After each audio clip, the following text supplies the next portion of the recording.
Hello students, as I was discussing with you the chapter North America, this chapter we have already completed, but as I said that it was done long time back, so once again we should revise this chapter. But today we will start from the central chain, that is it is one of the eastern chain we have done, then we will do the central chain. And this central chain includes the Cascade Range in the north and the Sierra Nevada in California. It makes up the name, the middle part, that is why it is known as the central chain. A question might be asked that why it is known as the central chain, because among the Cordilleras it is the middle part, that is why it is also known as the central chain. Next we have the Pacific Coast Range. The chain runs along the Pacific coast from Alaska to California. That is why it is the Pacific Coast Range. It includes the Alaskan Range Coast Mountain, California Coast Ranges, Peninsular Ranges, and the Sierra Madre in Mexico. The Central Valley of California lies between the California Coast Ranges and the Sierra Nevada. Now here you should remember that Denali in the Alaska Range is the highest peak in North America with a height of 6,190 meters. Denali in the Alaskan Range is the highest peak in the North America with a height of 6,190 meters. In between the parallel ranges of the Western Cordilleras, there are some plateaus and they are known as the intermountain plateaus. What are intermountain plateaus? The plateaus situated in between mountains are known as the intermountain plateau. And they are the Columbia Plateau, the Colorado Plateau, and the Mexican Plateau. Now these plateaus receive very little rainfall as the lofty ranges in the west block the rain-bearing winds from the Pacific Ocean. Now, so these plateaus lies on the your leeward side. In between a mountain is when the your moisture-laden winds it comes and hits. In between, if there is a lofty mountain, then the rains will be shaded there. And as the rains are shaded there, the wind becomes dry. So the wind becomes dry, as a result, it causes no rainfall. These plateaus receive very little rain as the lofty ranges in the west block the rain-bearing winds which comes from the Pacific Ocean. So it is already shaded on the other region.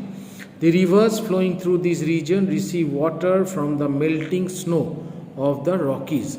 So most of the rivers in this region are snow fed because the Rockies, the snow melts in the Rockies and it forms the rivers. Water from the melting snow of the Rockies. Many of the rivers here flow through the canyons. Now the most famous of this is the Grand Canyon. You know what is the Grand Canyon? Here in there you see the picture of the Grand Canyon in your book also. The Grand Canyon, as you can see, it is a steep-sided valley formed by a river in the semi-arid region. So deep-sided valley. So on one side will be the river and other side it will be a very deep-sided valley, and these are usually found in the arid and the semi-arid region. So the Grand Canyon is famous in the world. Next we have after the Grand Canyon, the rivers flowing through the Grand Canyon formed by the Colorado River as it flows through the Colorado Plateau. The Columbia Plateau is drained by the Snake River. So here this region is drained by the river Snake. East of Sierra Nevada and south of the Snake River lies the Great Basin. The Great Basin, a vast arid area of inland drainage. It's an arid region, that means dry, but it has a lot of inland drainage. In its center lies the Great Salt Lake. The region is famous for its basin and range of topography, which consists of a series of parallel mountain ranges interspersed with lowland. So mountains along with the lowland. Then we have the central lowland. It stretches from around the Arctic shores and Hudson Bay in the north to the Gulf of Mexico in the south. These vast and fertile plains are hemmed in means surrounded by the western Cordilleras in the west and the eastern highlands in the east. The eastern part of the central lowland is drained by the river Mississippi and one of its tributary, the Ohio. So these block letters will come as short question. In the west, the central lowlands are known as the high plains because of their greater altitude. The high plains are drained by the Missouri Plate and other tributaries of the Mississippi River. The central lowlands are made fertile by layers of sediments. You know that the rivers bring along with it different type of bring along with the alluvial soil, which are very, very fertile. Down by the glaciers and rivers, after the First World War, wheat was cultivated here. But because a series of drought led the farmers to give up farming because farming was not possible there. So as the land got devoid of any vegetation, so it was converted into a dust bowl. It was no longer protected by vegetation. So when vegetation will not be there on the the soil of the ground becomes loose.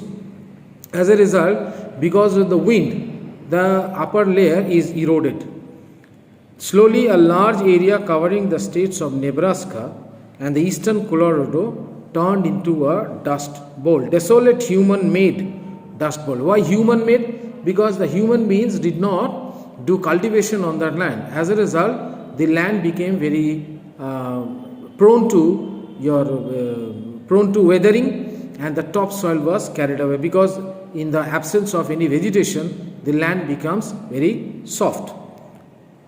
Dust Bowl, the situation however has improved today with the government enforcing soil conservation, but today the system, the condition has improved a little bit because of your soil conservation method which has been imposed by the government. And grasses have been planted to anchor the soil and the practice of contour plowing. Next we have the Canadian Shield, is a plateau made up of hard old volcanic rocks similar to those of the Deccan Plateau that we have in India. In the southern part we have the Deccan Plateau or the Peninsular Plateau, and during the ice ages the area was covered with thick continental ice. As the ice sheets moved, the surface got scraped and worn down, leading to the formation of pine plain or almost a plain. So previously it was a plateau, but because of the erosion it has been converted into a plain or known as a pine plain. In addition to this leveling action, the huge boulders dragged down by the moving ice scooped out. Now see, when the ice was moving, beneath the ice there were big boulders. Now because of the weight of the ice sheets or the ice mountains, below were the boulders. As a result, it scooped into the ground, and those grounds have been formed. They were hollows were made, and later on it was filled with water. So when the ice age ended, these hollows filled with water to form lakes. Today the Canadian Shield is a pine plain with a number of lakes that are large enough to be called as seas, and the important lakes there are the Lake Superior, the Lake Michigan, Erie, Huron and Ontario.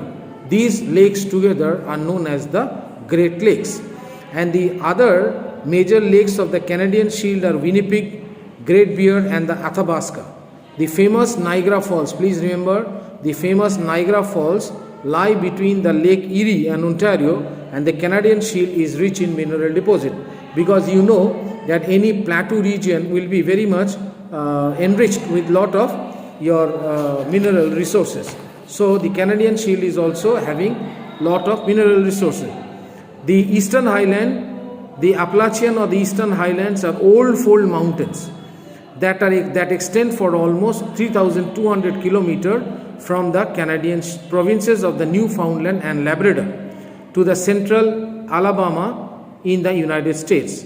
They were once higher than the Rockies, but their heights got significantly reduced by the glacial erosion. The highest peak is Mount Mitchell in 2037. At the eastern foothills of the Appalachian Range lies a Piedmont Plateau. The eastern edge of the plateau slopes towards the Atlantic Ocean, and these slopes are the source of several springs, streams, water valleys because of its height.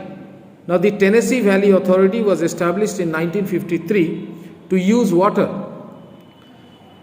from these sources for purpose of navigation, power production, land reclamation and watershed development. Along with that, many important cities like New York, Philadelphia, Baltimore and Washington DC are located here.